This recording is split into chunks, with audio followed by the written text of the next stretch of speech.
णमो अरहन्ताळं णमो सेद्धाळं णमो आयरियाळं णमो वज्झायाळं णमो लोये सौवसाहुळं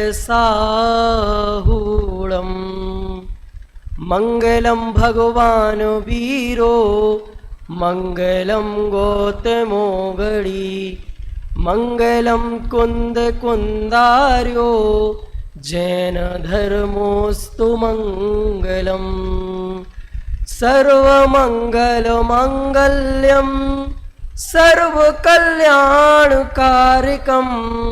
प्रधानं सर्वधर्माणां जैनं जयतु शासनं जैनं जयतु शासनं जैनं जयतु शासनं। बोलिए महान जैन शासन की। राजन जी थोड़ी सी आवाज और बढ़ाएं इसकी। बात हम यहां से शुरू करते हैं। बात है 1950 के आसपास की। महावीर जयंती का ही दिन था और अहमदाबाद में बहुत बड़ा फंक्शन हो रहा था जिसके चीफ गेस्ट थे आज दुनिया की सबसे बड़ी पार्टी के बहुत बड़े लीडर सरदार वल्लभ भाई पटेल। सरदार वल्लभ भाई पटेल चीफ गेस्ट थे। जब उनका बोलने का नंबर आया तो उन्होंने अपनी बात यहां से प्रारंभ की कि हे जैनियों, तुम्हारा ये जो धर्म है ये बहुत वैज्ञानिक और लॉजिकल धर्म है। यदि तुम इसे अच्छे से समझ लो और दुनिया के सामने प्रस्तुत कर दो तो तुम्हारा जैन धर्म आज विश्व धर्म बन जाएगा। पर क्या करें? बनती है तालियां। पर क्या करें?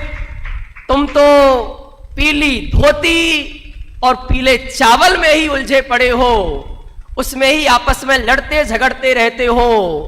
इससे थोड़े ऊपर उठो और तुम्हारे जो प्रिंसिपल हैं, तुम्हारे जो सिद्धांत हैं, तुम्हारे जो शास्त्र हैं, तुम्हारे जो मंत्र हैं नमोकार जैसे, तुम्हारी जो भाषाएं हैं, इन्हें दुनिया के सामने प्रस्तुत करो तो तुम्हारा धर्म आज भी विश्व धर्म बन जाएगा। और आज मैं अभी कुछ दिन पहले एक लेख पढ़ रहा था। दिल्ली के एक यूनिवर्सिटी है, उसके एक प्रोफेसर हैं जिनका नाम है डॉक्टर मुजफ्फर हुसैन। आप समझ गए होंगे कौन सी समाज के हैं वो, जैन नहीं है। और उन्होंने एक आर्टिकल लिखा, एक लेख लिखा। लेख का टाइटल है 21वीं सदी का धर्म जैन धर्म। क्या लिखा? उस मुस्लिम विद्वान ने बात लिखी, 21वीं सदी का धर्म जैन धर्म। उन्होंने प्रूव किया, सिद्ध किया कि जो तर्क, जो लॉजिक, जो विज्ञान, आज के युवा को क्या चाहिए, आज के यूथ को क्या चाहिए? उसे कोई पोंगा पंडी वाली बात नहीं चाहिए, उसे लॉजिक चाहिए, उसे साइंस चाहिए। और वो कहाँ है? आप उठा के देख लो। यदि स्पिरिचुअलिटी, पीस, हैप्पीनेस यदि कहीं है तो हमारे जैनिज्म में है। आज जरूरत है हम इसे एक होके। मुझे तो अब एक बात विषय प्रारंभ करूं और बोलने का मन हो रहा है। हमारे राजीव जी भाई साहब, ज्ञानचंद जी भाई साहब, सब लोग बैठे हैं, शैलेन जी गोदा साहब। अभी एक राज्य में चुनाव हुआ, महाराष्ट्र में, नाम भी ले देता हूं। तो पूरा इतना बड़ा चुनाव 2 नारों पर चला, याद होगा क्या नारे थे? बटेंगे तो कटेंगे और एक रहेंगे तो सेफ रहेंगे। तो मुझे बहुत अच्छी बात लगी कि ये हमारे भाई 100 करोड़ हैं, इसके बाद भी इन्हें चिंता है कि मैं बटना नहीं है, एक रहना है।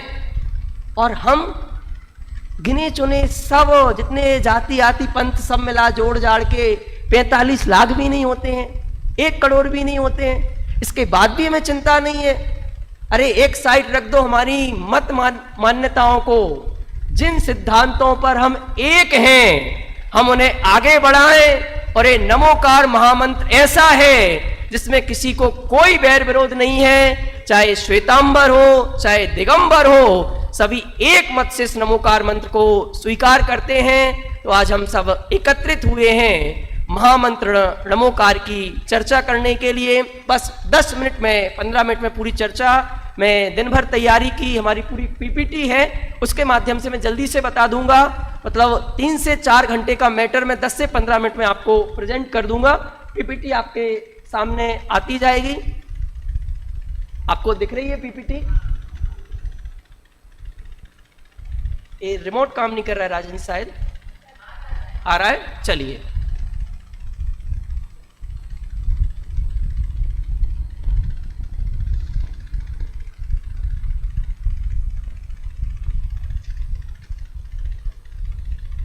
हम 5 बिंदुओं से इसकी चर्चा करेंगे। सबसे पहले तो नमोकार मंत्र का अर्थ, मैं हाथ खड़े बिल्कुल भी नहीं कराऊंगा, पूछूंगा भी नहीं कि नमोकार मंत्र का आप अर्थ बताइए। पीपीटी पर सब आता जाएगा, आप देखते जाएंगे और जिनको कुछ बातें अच्छी लगें वो फोटो भी उसका ले सकते हैं, जिससे आप आगे भी फॉरवर्ड करें। पीपीटी भी हम आपको बाद में दे देंगे। इसके बाद इस मंत्र की पूरी हिस्ट्री, कब लिखा, किसने लिखा, कौन सी भाषा में लिखा, कितने अक्षर हैं, कितनी मात्राएं हैं, सारा डिटेल। इसके बाद इस मंत्र की इतनी महिमा क्यों है कि हमारा बच्चा घर में पैदा होता है, सबसे पहले नमोकार मंत्र सुनाया जाता है। कुछ भी हम शुभ कार्य करें, कुछ भी करें, नमोकार मंत्र से ही हमारे सारे शुभ कार्यों की शुरुआत होती है। तो ऐसी इसमें क्या महानता है। इसके बाद नमोकार महामंत्र सुख शांति का मूल मंत्र कैसे है और नमोकार मंत्र की कुछ प्रमुख विशेषताएं, इन सब की चर्चा हम यहाँ से करेंगे। उससे पहले एक मिनट की स्टोरी आपको मैं सुनाना चाहता हूँ। एक बूढ़े दादाजी थे। कौन थे? बूढ़े दादाजी थे। उनके पास एक घड़ी थी, जैसे मेरे हाथ में घड़ी है ना, ऐसे ही उनके पास एक घड़ी थी और उस घड़ी से उनको बहुत प्यार था। वो उस घड़ी के बिना बिल्कुल भी नहीं रह सकते थे। एक दिन इत्तेफाक से उनकी घड़ी खो गई, तो वो बहुत परेशान हो रहे थे, ऊपर नीचे सब जगह देख रहे थे, पर कहीं घड़ी नहीं मिली।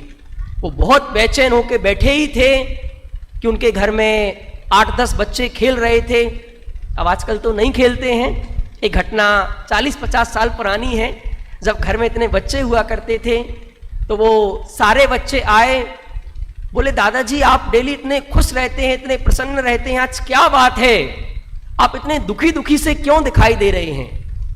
दादा बोले बेटा मेरी घड़ी खो गई है और मैंने बहुत कोशिश कर ली है, मुझे घड़ी मिल नहीं रही है। आप लोगों में से जो भी मेरी घड़ी खोज के लाएगा मैं उसे 500 रुपए का इनाम दूंगा। जैसे ही 500 रुपए बच्चों ने सुने, सारे बच्चे दौड़ पड़े, ऊपर नीचे सारे कमरों में घड़ी खोजने की कोशिश की।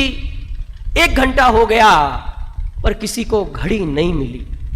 सारे बच्चे हार थक के दादाजी के पास आके बैठ गए।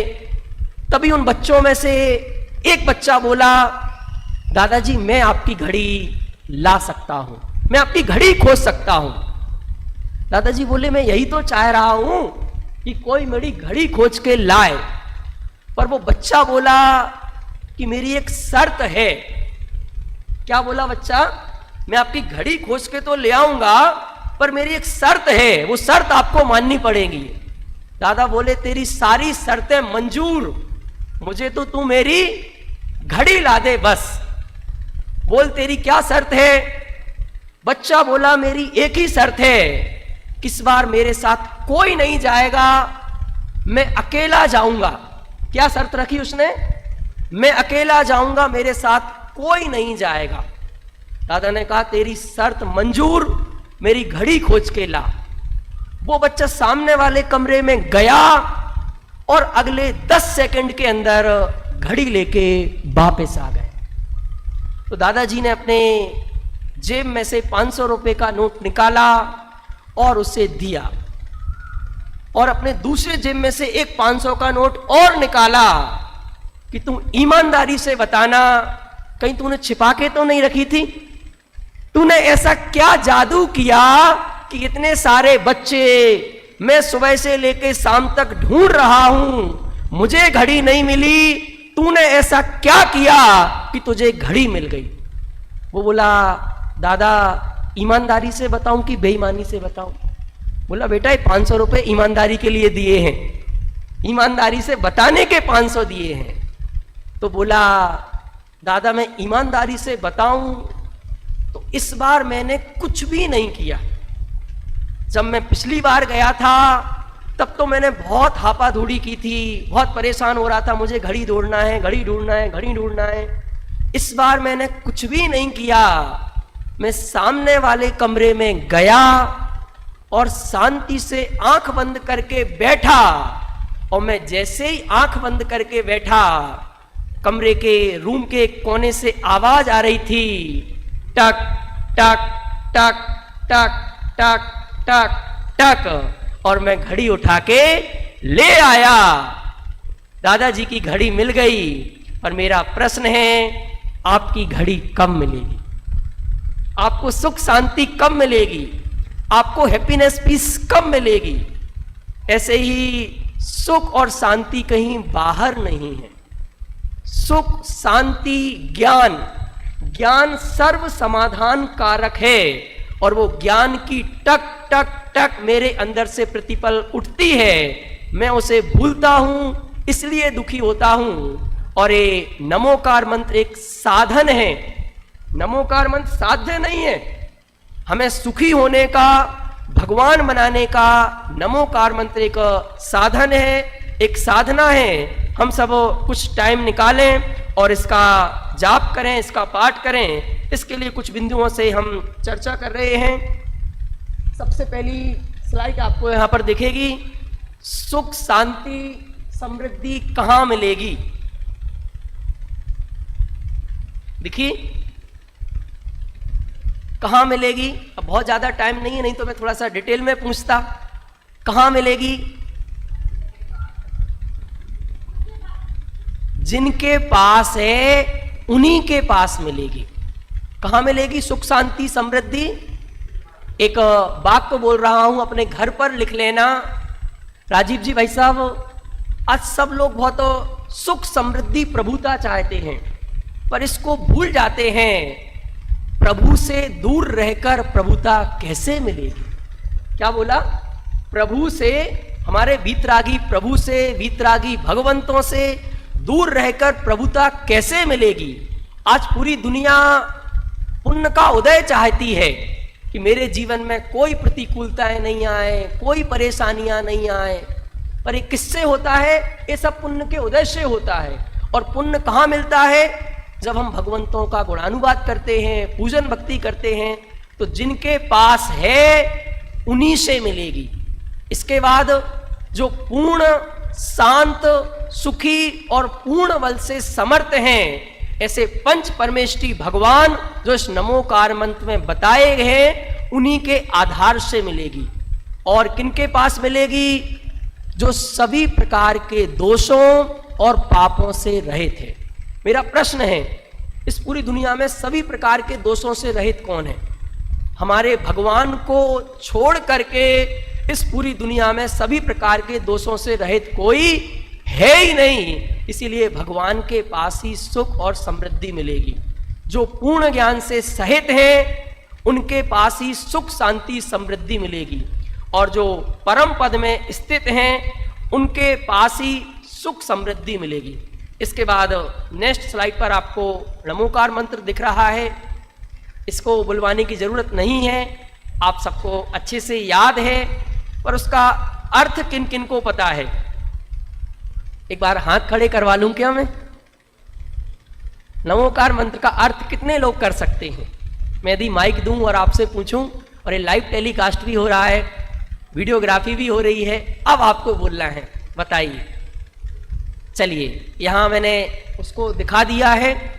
णमो मतलब होता है नमस्कार हो, और अरिहंताड़म मतलब अरिहंतों को नमस्कार हो, सिद्धाड़म मतलब सिद्धों को नमस्कार हो, आयरियाड़म मतलब आचार्यों को नमस्कार हो, उवज्झायाड़म मतलब उपाध्यायों को नमस्कार हो, साहूड़म मतलब लोक के सभी साधुओं को मेरा नमस्कार हो। ये नेक्स्ट स्लाइड पर जो लोए शब्द है वो सब में लगेगा। लोक के सभी, बोलिए एक बार, दिख रहा है? एक साथ फिर से,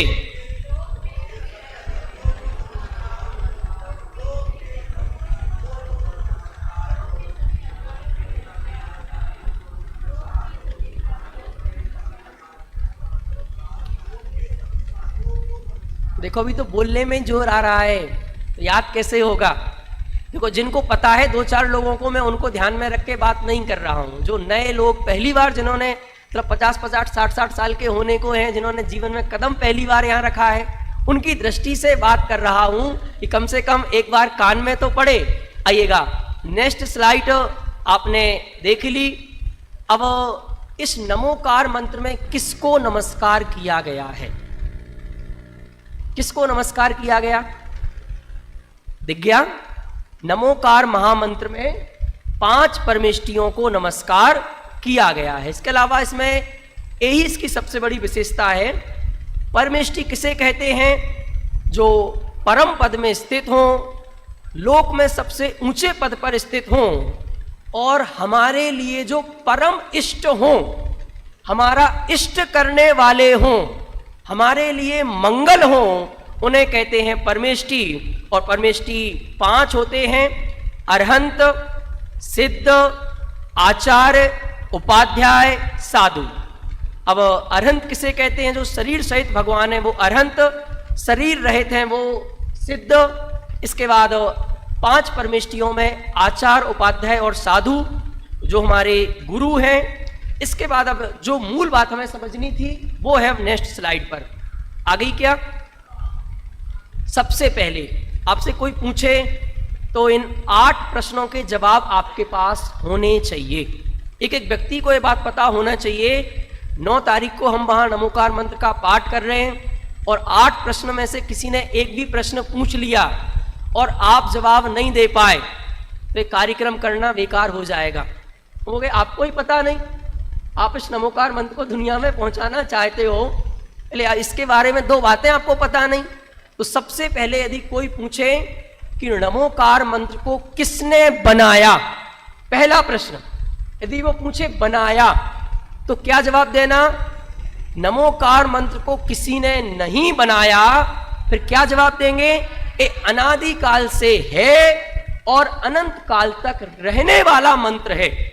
मतलब दुनिया का सबसे प्राचीन मंत्र है और अनंत काल तक रहने वाला मंत्र है। इसलिए आदि दुनिया तो एक साइड तभी हट गई क्योंकि वो कहेंगे हमारा तो 100 साल पुराना है, 1000 साल पुराना है, 2000 साल पुराना है, 10,000। पर हम क्या कहेंगे? हमारा नमोकार मंत्र अनादि काल से है और अनंत काल तक रहने वाला है।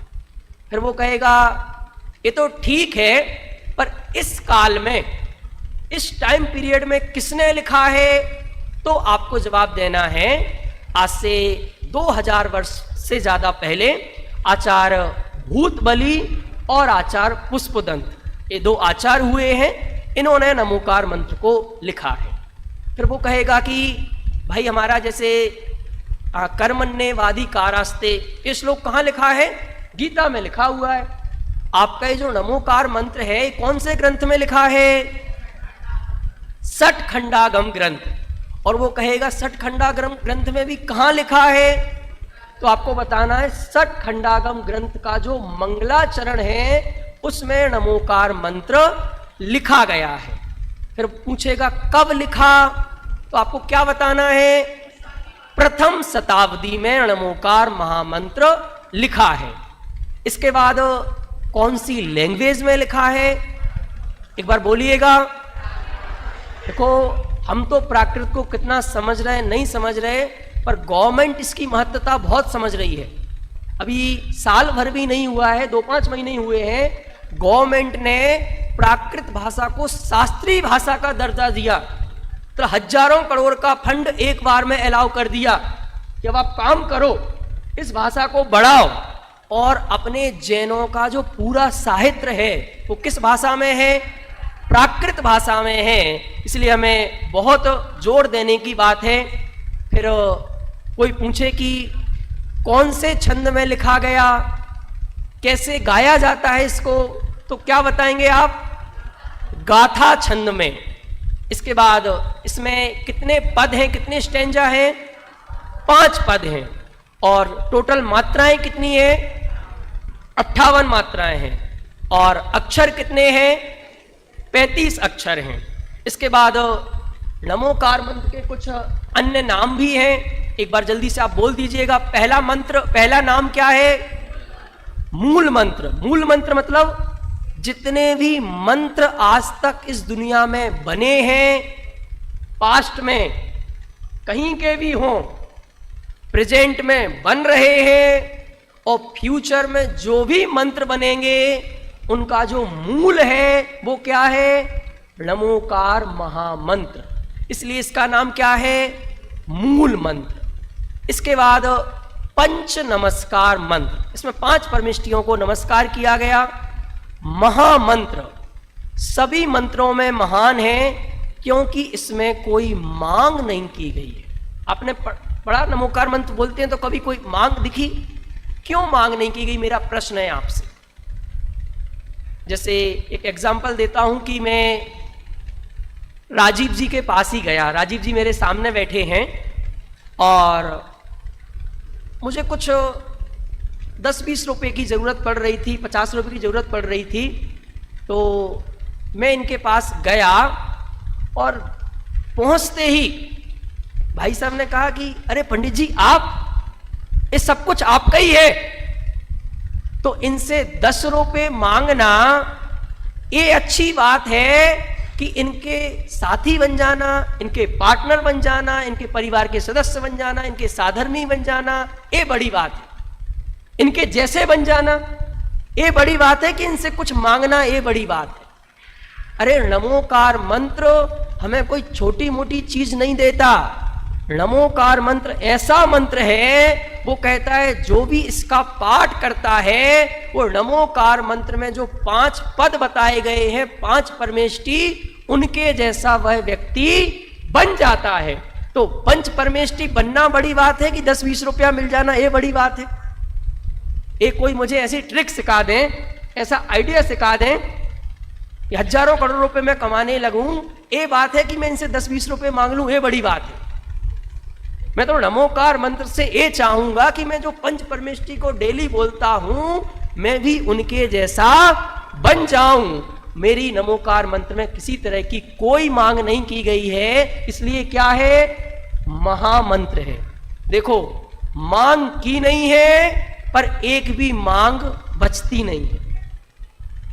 जो बिल्कुल निस्वार्थ भाव से नमोकार मंत्र का पाठ करता है, स्मरण करता है, उसके जीवन में एक भी मांग बचती नहीं है, वो स्वयं भगवान बन जाता है।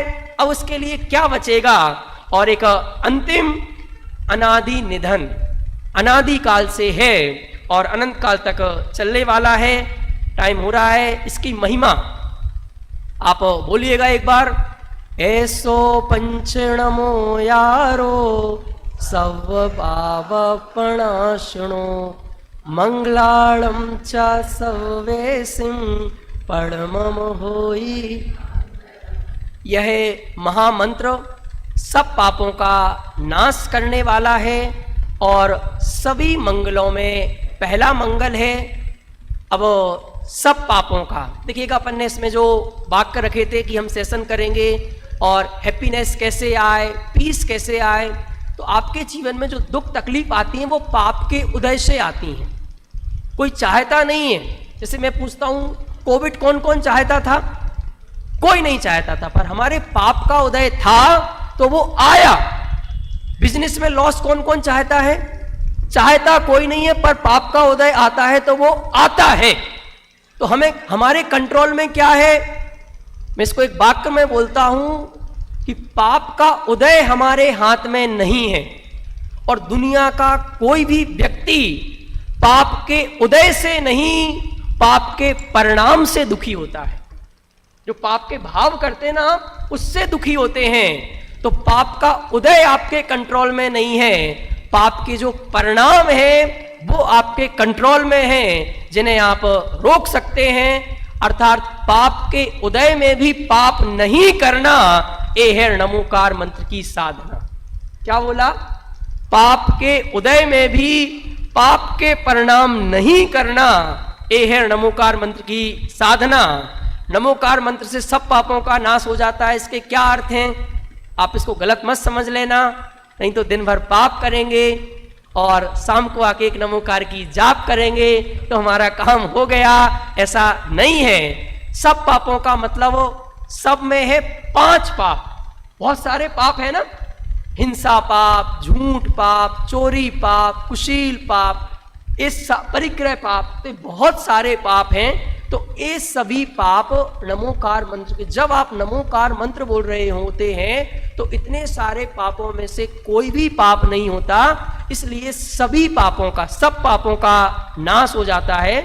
दूसरा, जिस समय आप नमोकार मंत्र का पाठ करते हैं उस समय किसी तरीके के पाप नहीं होते हैं। आज हमारे साथ तकलीफ क्या हो गई है, हमने अपने घर पे एक चौकीदार रखा हुआ है, सुलेखा जी। रात को 6 बजे से लेके सुबह 6 बजे तक, राजीव जी भाई साहब, और दोपहर में 12 बजे चोरी होती है तो मैं उस चौकीदार की क्लास लगाता हूं। चौकीदार तो कब रखा था भाई?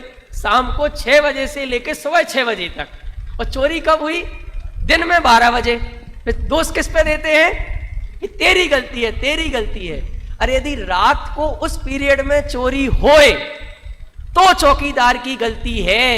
ये दिन में चोरी हुई, इससे तो उस चौकीदार की और उपयोगिता सिद्ध होती है कि दिन में भी इसको रखना चाहिए, ये अच्छी ड्यूटी करता है।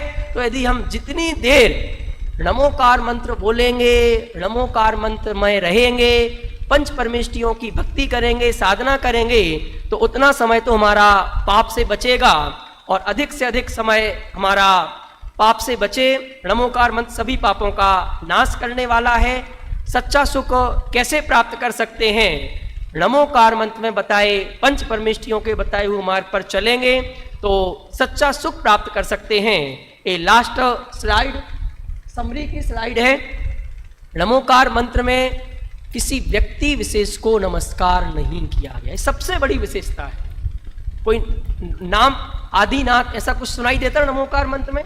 महावीर कोई सुनाई देता? कोई नहीं। इसीलिए अपने यहां जाति पंथवाद संप्रदायवाद है ही नहीं। एक हम गुणों के पुजारी हैं, व्यक्ति विशेष के पुजारी नहीं हैं। पर जब तक हम किसी व्यक्ति विशेष के पुजारी रहेंगे तो हम आपस में लड़ते रहेंगे, झगड़ते रहेंगे, बंटते रहेंगे। और जिस दिन से हम गुणों के पुजारी हो जाएंगे, हम सब एक हो जाएंगे। नमोकार मंत्र में कोई मांग नहीं की गई है और नमोकार मंत्र पढ़ने से सहज ही शांति का अनुभव होता है। अंतिम 2 बातें बोल के बात पूरी करता हूं। एक जगविजय नाम के बहुत बड़े राजा थे। क्या नाम था? जगविजय। और वो तैयारी करने के मामले में पूरी दुनिया में फेमस थे। मतलब इन जैसी तैयारी दुनिया में कोई नहीं कर सकता है। एक दिन उनके राज्य में एक संत महात्मा पधारे तो उस जगविजय नाम के राजा ने उनकी बहुत तैयारियां की और वो घड़ी आ गई जब वो बीतरागी संत महात्मा राज दरबार में पधारे, बैठे और उनका प्रवचन होना ही था कि उसके पहले वो जगविजय नाम के राजा डाइस पर आए और बोले कि हे महाराज, मैंने आपके आगमन की, आपके स्वागत सत्कार की बहुत तैयारियां की हैं, इसके बावजूद भी मेरे से कोई गलती हुई तो आप मुझे क्षमा करें। तो महाराज तत्काल बोले कि हे राजा, तुम्हारी तैयारी क्या है? तो डाइस से हटा ही नहीं था, वापस डाइस पर आया और बोला, महाराज क्या बात कर रहे हो, इस पूरे राज्य में जो सुख शांति देख रहे हो ये सब मेरी ही तो तैयारी है। लोग शांति से बैठे हैं, सब खुशहाल हैं, खा रहे हैं, पी रहे हैं, ये सब मेरी तैयारी है। और महाराज आप इस शांति से बैठ के प्रवचन कर पा रहे हो ना, ये भी मेरी तैयारी है। वो महात्मा जी बोले कि हे राजा, ये सब तो राज्य व्यवस्थाओं की तैयारी है, मेरा प्रश्न है कि आपकी तैयारी क्या है। वो राजा बोला, महाराज मैं कुछ समझा नहीं, आप क्या कहना चाहते हो। महाराज ने कहा, मैं समझाता हूं, मुझे 2 मिनट का टाइम और दो। महाराज ने कहा कि हे राजा, तुम किसी 1 घंटे की यात्रा पर जाते हो तो कितने समय पहले तैयारी करते हो। जैसे अपन ऐसा लगाओ 1 घंटे की दिल्ली की फ्लाइट होती है, तो वो राजा बोला, महाराज यदि 1 घंटे के लिए कहीं जाना हो तो कम से कम 24 घंटे पहले से प्लानिंग करनी पड़ती है, टिकट करनी पड़ती है, सब रूपरेखा राज्य का सब सिस्टम बैठाना पड़ता है, सब लोगों को बोलना पड़ता है। महाराज ने फिर प्रश्न किया कि यदि 1 दिन के लिए कहीं बाहर जाना हो तो कितने पहले से तैयारी करते हो। बोला, यदि 1 दिन के लिए कहीं बाहर जाना होता है तो कम से कम 7 दिन पहले से तैयारी करनी पड़ती है। महाराज ने फिर प्रश्न किया, यदि 7 दिन के लिए कहीं बाहर जाना हो तो कितने पहले से तैयारी करते हो। बोला, यदि 7 दिन के लिए कहीं बाहर जाना होता है तो 1 महीने पहले से प्लानिंग करनी पड़ती है। महाराज ने फिर प्रश्न किया, यदि 1 महीने के लिए कहीं बाहर जाना हो तो कितने पहले से तैयारी करते हो। यदि 1 महीने के लिए जाना हो तो कम से कम 1 साल पहले से तैयारी करनी पड़ती है। महाराज ने फिर प्रश्न किया, यदि 1 साल के लिए कहीं बाहर जाना हो, अपने बच्चे को फॉरेन में पढ़ाना हो, तो बोला कम से कम 10 साल पहले से प्लानिंग करनी पड़ती है, तब 1 साल के लिए कहीं बाहर जा पाते हैं। महाराज ने अपनी आंख बंद की। महात्मा जी बोले, हे राजा, मैं अपने दिव्य ज्ञान में देख पा रहा हूं कि पूरे 1 साल बाद तुम इस राजा की पर्याय को छोड़कर एंडलेस टाइम के लिए, अनंत काल के लिए किसी दूसरी पर्याय में जाने वाले हो। उसके लिए तुम्हारी क्या तैयारी है। राजा के पैर के नीचे से जमीन खिसक गई। महात्मा जी ने कहा कि तुमने जो कुछ भी इकट्ठा किया है, एक कुछ भी तुम्हारे साथ नहीं जाएगा। तो क्या हमारा जीवन भी तो ऐसा नहीं है कि 25 साल पढ़ाई, 25 साल कमाई, और उस कमाई में वो इतना चूस लेते हैं कि अगले 25 साल चलती है दवाई, फिर हो जाती है टाटा बाय बाय विदाई। जिंदगी में आके शेख क्या कारे नुमाया कर गए, बीए किया, एमए हुए, पेंशन मिली और मर गए। क्या इसका नाम है जीवन। हम इस मनुष्य भाव में नमोकार मंत्र के माध्यम से, पंच परमेष्टियों के माध्यम से, बहुपुण्य संयोग मिला नर्तन, जिन श्रुत जिन देव चरण दर्शन, हो सम्यक दर्शन प्राप्त मुझे तो सफल बने मानव जीवन। हम सबका जीवन वास्तव में सफल बने और हम सब मोक्ष रूपी लक्ष्मी को प्रकट करें। 4 पंक्तियां आपको दे रहा हूं, घर लेके जाइएगा। अपना सुख अपने में देखेंगे हम। क्या बोला? अपना सुख अपने में देखेंगे हम, अपना वैभव अपने में खोजेंगे हम, अपना वैभव अपने में खोजेंगे हम, अपने दुख के कारण अपने में ही ढूंढेंगे हम, अपने दुख के कारण अपने में ही ढूंढेंगे हम, तो शीघ्र ही पाएंगे मोक्ष रूपी लक्ष्मी को हम, तो शीघ्र ही पाएंगे मोक्ष रूपी लक्ष्मी को हम सब मोक्ष रूपी लक्ष्मी को प्राप्त करें। इसी मंगल भावना के साथ अभी की वाणी को विराम देता हूं।